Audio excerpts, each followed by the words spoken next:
അപ്പോൾ നമ്മൾ ഇന്ന് വേണ്ട ഒരു 2 ചൂരമീൻ്റെ കുഞ്ഞാണ്. ഇത് ഇന്ന് നമ്മളൊരു പ്രത്യേക മസാലകൾ ചേർത്ത് ഇന്ന് ഇതൊന്ന് വറക്കാനായിട്ടാണ്. അതിന് നമുക്കിത് തീർത്ത് കനം കുറച്ചതൊന്ന് കട്ട് ചെയ്തെടുക്കാവേ. എന്നിട്ട് നമുക്ക് മസാലയൊക്കെ ഇന്ന് ചേർത്ത് ഇന്നിതൊന്ന് വറക്കാം.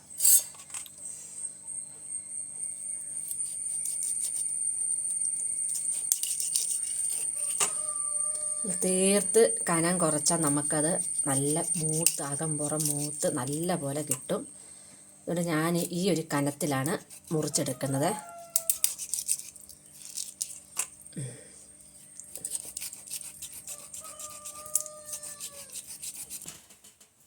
അപ്പോൾ നമ്മുടെ മീൻ എല്ലാം കട്ട് ചെയ്തിട്ടുണ്ട്. ഇതേപോലെ കനം കുറച്ചാണ് കട്ട് ചെയ്തേക്കുന്നത്. ഇനി നമുക്കിതിനാവശ്യമുള്ള മസാലയൊക്കെ നമുക്ക് എടുക്കാതെ. അതിന് ഞാൻ ആദ്യം എടുത്തേക്കുന്നത് ഒരു 2 മീനല്ലേ ഉള്ളൂ. അതുകൊണ്ട് 4 വെളുത്തുള്ളി എടുത്തിട്ടുണ്ട്, ഒരു 4 ചുമന്നുള്ളി, ഒരു തണ്ട് കറിവേപ്പില, പിന്നെ ഒരു 2 ഇല മല്ലി ഇലയാണ്. പിന്നെ ഞാൻ നമ്മുടെ മഞ്ഞൾ പൊടി, സാധാരണ നമ്മുടെ മഞ്ഞൾ പൊടി ഒരു 1/2 ടീസ്പൂൺ മഞ്ഞൾ പൊടി എടുത്തിട്ടുണ്ട്. പിന്നെ ഒരു അല്പം 1/2 സ്പൂണ് മല്ലിപ്പൊടിയാണ് കേട്ടോ. 1/2 സ്പൂണ് മല്ലിപ്പൊടി. നമ്മളിതെല്ലാം ചേർക്കുമ്പോൾ നല്ലൊരു സ്വാദാണ് ഈ മീൻ മറക്കുമ്പോഴേ. അപ്പോൾ ഒരു 1/2 സ്പൂണ് മുളക് പൊടി എടുക്കുന്നുള്ളൂ. കാരണം എന്ന് വെച്ചാൽ നമ്മൾ കുരുമുളക് പൊടി ചേർക്കുന്നതുകൊണ്ട് 1/2 സ്പൂണ് മുളക് പൊടി.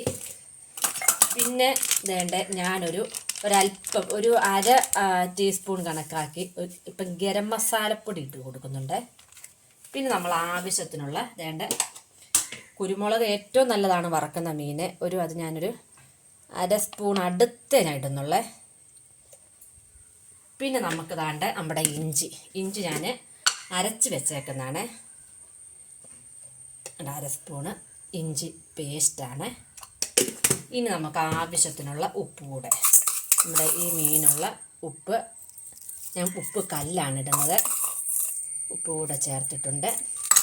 ഇനി നമുക്കിതൊരു ഒരു ശകലം വെള്ളം ഒഴിച്ച് നമുക്കിത് നല്ലപോലെ എല്ലാം കൂടെ ഒന്ന് അരച്ച് മിക്സ് ചെയ്തെടുക്കാവേ.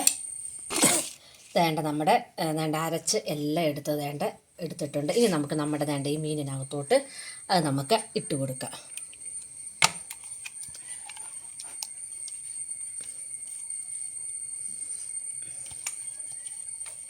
എന്നിട്ട് നല്ലപോലെ നമ്മൾ കൈകൊണ്ട് നല്ലപോലെ മസാല മുഴുവൻ നമ്മൾ തൂത്തെടുക്കണേ.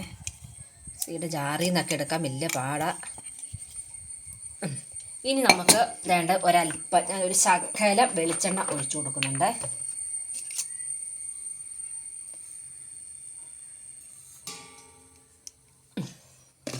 ഇനി ഇതെല്ലാം കൂടെ നമുക്ക് നമ്മുടെ മീനിനകത്തോട്ട് തേച്ച് നല്ല പോലെ അങ്ങ് പിടിപ്പിക്കണം.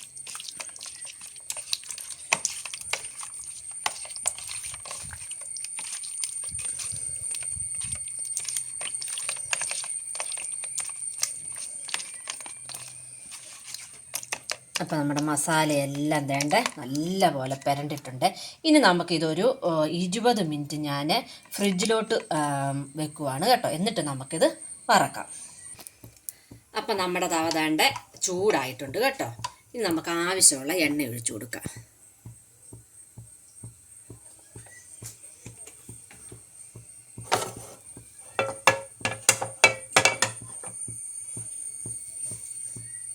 ഞാൻ ഒരു 2-3 തണ്ട് കറിവേപ്പില ഈ എണ്ണയുടെ മണ്ടയിൽ, കാരണം ഇതിൻ്റെ ആവശ്യമില്ല. കാരണം എന്ന് വെച്ചാൽ നോൺ സ്റ്റിക്ക് ആയതുകൊണ്ട് അടിക്കൊന്നും പിടിക്കത്തില്ലല്ലോ. എങ്കിലും നമുക്കൊരു രുചി കൂടുന്നതിനൊക്കെ വേണ്ടിയിട്ട് 2 തണ്ട് കറിവേപ്പില. ഇതിൻ്റെ മേളിലോട്ട് നമുക്ക് നമ്മുടെ മീൻ കഷ്ണമൊക്കെ എടുത്തിടാം. ഇത് നമ്മുടെ മീൻ കഷ്ണം ഫ്രിഡ്ജിൽ നമ്മൾ റെസ്റ്റ് ചെയ്യാന്ന് വെച്ചാൽ മീൻ കഷ്ണമാണ്. നമുക്ക് ഓരോന്നെടുത്ത്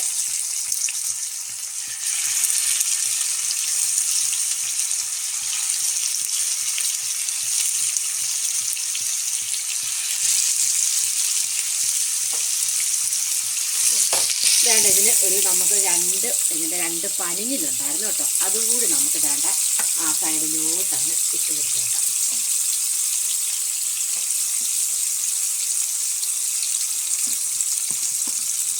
ഇനി ഇനി നമുക്കിത് നല്ലപോലെ മൂപ്പിച്ചെടുക്കാവേ. അപ്പോൾ അതേ നമ്മുടെ മീൻ ഞാൻ മറിച്ചൊക്കെ ഇട്ട് നല്ലപോലെ മൂപ്പിച്ചെടുത്തിട്ടുണ്ട് കേട്ടോ. ഇനി വേണ്ട, അപ്പോൾ നിങ്ങളിത് കാണുന്ന എല്ലാവരും ഈ മസാല ചേർത്ത് മീൻ കിട്ടുമ്പോൾ ഇനി ഒന്ന് വറുത്തൊക്കെ നോക്കണേ. എന്നിട്ട് എല്ലാവരുടെയും കമൻറ്റുകളൊക്കെ ഒന്ന് അറിയിക്കണം. ഇതേ രീതിയിൽ എല്ലാവരും ഒന്ന് മീനൊക്കെ ഒന്ന് വറുത്ത് നോക്കണം. അപ്പോൾ ഈ വീഡിയോ കാണുന്ന എല്ലാവരും ഒന്ന് ലൈക്ക് ചെയ്ത് ഷെയർ ചെയ്ത് ആദ്യമായിട്ട് കാണുന്ന എല്ലാവരും ഒന്ന് സബ്സ്ക്രൈബ് കൂടെ ചെയ്യണേ. നമ്മുടെ ഒരു വെറൈറ്റി മസാലയുള്ള നമ്മുടെ ചൂര വറുത്തത് വേണ്ട റെഡി ആയിട്ടുണ്ട് കേട്ടോ.